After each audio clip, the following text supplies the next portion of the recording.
I hope you all enjoyed that kind of silly but pretty cool video and that you were able to predict which path the cowpoke would have to take based on his spinner. Before we do our practice today, let's review our learning target. Our learning target for today is using spinners, I can predict possible outcomes if an experiment is repeated. Your practice for today is Michael's spinner.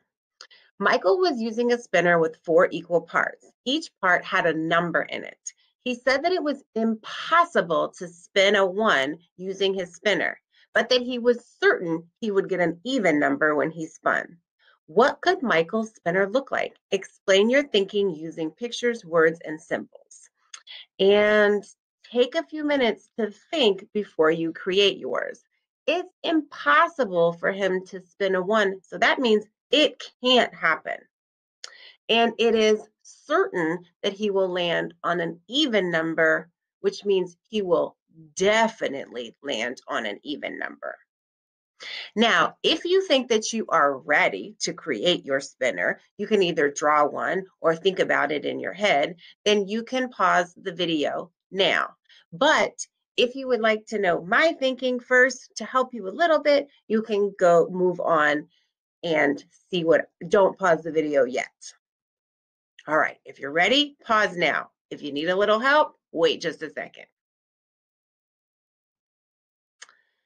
All right, here are a few of the things that I had to think about before I created my spinner. One was that there cannot be a 1 on the spinner because it's impossible.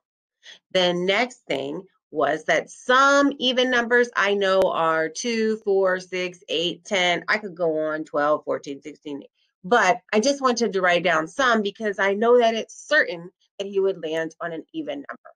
And the last thing that I needed to think about before I put my numbers down were that the spinner cannot have any odd numbers.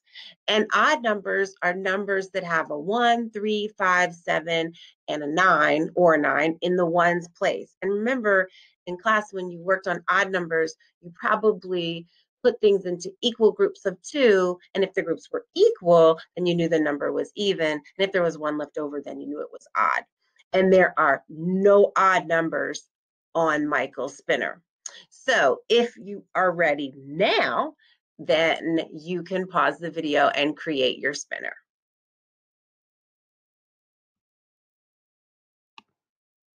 Okay, here's my spinner.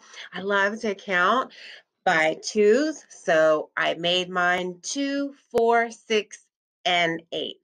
So now we know that it is impossible to land on a 1 because there aren't any 1s. And we also know that it is certain to land on an even number because there are only even numbers on the spinner. So you will definitely land on an even number. I hope that you enjoyed creating your spinner and that you were able to create one that you are very proud of.